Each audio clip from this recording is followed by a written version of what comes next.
శ్రీ గురుభ్యో నమః. శ్రీ మహాగణపతి నమః. మీనరాశి వారికి రాబోతున్నటువంటి 5 జూలై నుండి 21 జూలై వరకు చంద్రమాను అనుసరించి గోచర రీత్యా ఈ యొక్క పక్షకాలం ఎలా ఉండబోతుంది అనేది చూద్దాం. రాబోతున్నటువంటి అమావాస్య నుండి 21వ తారీఖు పౌర్ణమి వరకు ఈ యొక్క ఫలితాలు అనేవి వర్తిస్తాయి. ఇక రాశి వారికి మనం గమనించినట్లయితే మీనరాశి వారికి 1000 స్థానాల్లో వచ్చేటప్పటికి శనిగ్రహ సంచారం జరుగుతున్నది. జన్మరాశిలో రవిగ్రహ సంచారం, సప్తమంలో కేతుగ్రహ సంచారం జరుగుతున్నది. ఈ రాశి వారికి వచ్చేటప్పటికి మిగతా స్థితిగతి చూసినట్లయితే కుజుడు ధన స్థానంలో సంచారం చేస్తున్నాడు.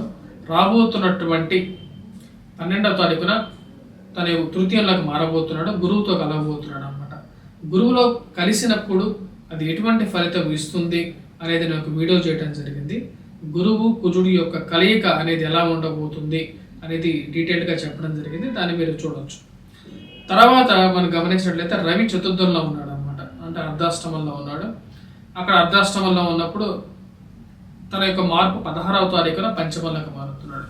శుక్రుడు బుధుడు ఇద్దరు పంచమంలో 6వ తారీఖున కలవటం అనేది జరిగింది. ఈ యొక్క గ్రహస్థితి ఎటువంటి ఫలితాన్ని ఇస్తుంది? సప్తమంలోకి వచ్చినప్పటికీ కేతువు ఉన్నాడు, అదేవిధంగా 1000 స్థానంలో వచ్చినప్పటికీ శని ఉంది. ఇటువంటి గ్రహస్థితి ఈ యొక్క మీనరాశి వారికి ఎటువంటి ఫలితాలు ఇస్తుంది అనేది కూడా మనం చూద్దాం. ముఖ్యంగా మనం గమనించినట్లయితే ఈ రాశి వారికి వచ్చినప్పటికీ 20వ తారీఖున యొక్క మార్పు అనేది బుధుడి యొక్క మార్పు అనేది జరుగుతున్నది. తన యొక్క మార్పు పంచమం నుంచి షష్టమంలోకి మారబోతున్నాడు. అదేవిధంగా 16వ తారీఖున వచ్చినప్పటికీ రవి యొక్క మార్పు అనేది ఉంది. ఇక రాశి వారికి వచ్చినప్పటికీ ఈ యొక్క పక్షకాలంలో 12వ తారీఖు నుంచి కొంచెం అనుకూలమైనటువంటి కాలంగా గోచరిస్తున్నది. ఇక రాశి వారికి జన్మరాశిలోకి రాహువు అంత అనుకూలమైనటువంటి ఫలితాన్ని ఇవ్వడు. సప్తమంలో ఉన్నటువంటి కేతువు వైవాహిక జీవితంలో చిన్న చిన్న మనస్పర్ధలు గురి చేసే విధంగా ఉంటాడు. అదేవిధంగా తీసుకోవాల్సినటువంటి నిర్ణయాలు సరైన సమయంలో తీసుకోక కొన్ని నష్టానికి కూడా గురి చేసే విధంగా ఉంటాడు. ఈ రాశి వారికి ధనస్థానాల్లో ఉన్నటువంటి కుజుడు 12వ తారీఖు వరకు ప్రతికూలమైనటువంటి ఫలితాలు ఎక్కువగా ఇస్తూ ఉంటాడు. ఇరుగు పొరుగు సఖ్యత విషయంలో దూషణలు చేయొద్దు, ఎవరైనా ఎదుటి వారిని తిట్టద్దు. ఆ యొక్క విషయంలో జాగ్రత్తగా ఉండాలంటే మీ యొక్క మాట్లాడేటప్పుడు వాక్కుని కంట్రోల్ చేసుకుని మాట్లాడాలి, లేకుండా ఉంటే ప్రతికూలంగా కూడా ఉంటుంది. జాగ్రత్తగా ఉండాల్సినటువంటి ముఖ్యమైనటువంటి సూచన. అదేవిధంగా కుటుంబంలో అందరూ కలిసి ఒకటే మాట మీద ఉండటానికి ఎక్కువగా ప్రయత్నం చేయాలి. కుటుంబంలో అన్యోన్యత పెంపొందించుకోవడానికి ప్రయత్నం చేయాలి. అధికమైనటువంటి ఖర్చును తగ్గించుకోవాలి. 12వ తారీఖు తర్వాత ఈ రాశి వారికి వచ్చినప్పటికీ కుజుడు ఎప్పుడైతే తృతీయంలోకి మారుతాడో అప్పటి నుంచి వీరికి సానుకూలమైనటువంటి ఫలితాలు ఎక్కువగా పొందగలుగుతారు. అది వృత్తిపరంగా వ్యాపారపరంగా కూడా ఈ రాశి వారికి మంచి అనుకూలమైనటువంటి కాలంగానే చెప్పచ్చు. 12 నుంచి 45 రోజుల పాటు గురువు కుజుడు కలిసి తృతీయంలో ఉంటున్నారు. గురువు తృతీయంలో కూడా యోగకారకమైనటువంటి ఫలితాలు ఇవ్వడు, కానీ కుజుడు తృతీయంలో మంచి అనుకూలమైనటువంటి ఫలితం ఇస్తాడు అనమాట. అంటే వృషభంలో సంచారం చేసేటువంటి కుజుడు యోగకారకుడు అనమాట. ముఖ్యంగా ఎటువంటి ఫలితాలు ఇస్తాడంటే ధైర్యాన్ని పెంపొందిస్తాడు, మంచి కాంటాక్ట్స్ని ఇవ్వగలుగుతాడు అనమాట. అంటే ఉన్నతమైనటువంటి స్థానంలో ఉన్నటువంటి వారితో పరిచయాలు ఇవ్వగలుగుతాడు, పేరు ప్రఖ్యాతలు కూడా ఇవ్వగలుగుతాడు. ఉద్యోగంలో సానుకూలమైనటువంటి ఫలితాలు, ఒక మంచి ఆపర్చునిటీస్ అంటే అవకాశాన్ని ఇవ్వగలుగుతాడు అనమాట. ఇవన్నీ సానుకూలమైనటువంటి ఫలితాలుగానే చెప్పచ్చు రాశి వారికి.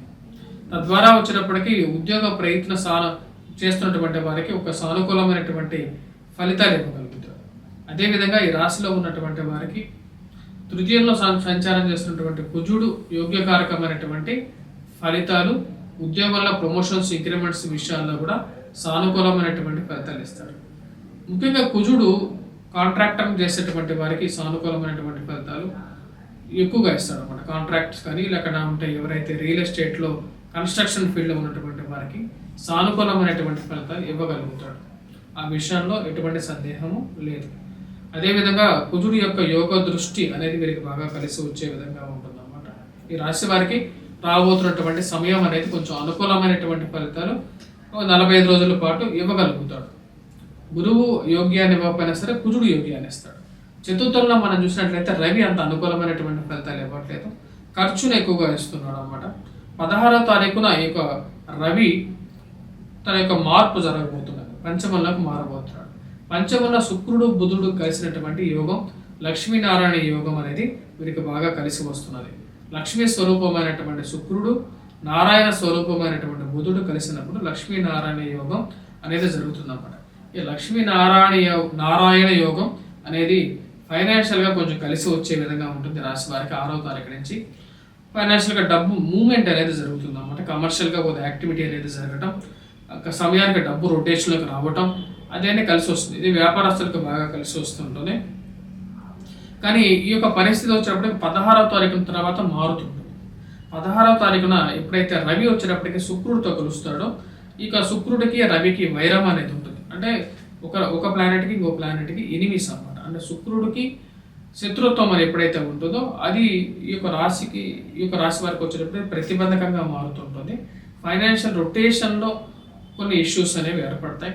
స్త్రీ ద్వారా కొన్ని కష్టాలు అనేవి కూడా వస్తాయి అన్నమాట. అనవసరమైనటువంటి గొడవలకి మీరు వెళ్ళొద్దు, అది మీకు ప్రాబ్లమాటిక్ సిచ్యువేషన్లోకి తీసుకెళ్తూ ఉంటుంది. 16వ తారీఖు తర్వాత ఈ యొక్క సిచ్యువేషన్లో కొన్ని జాగ్రత్తలు అనేవి తీసుకోండి.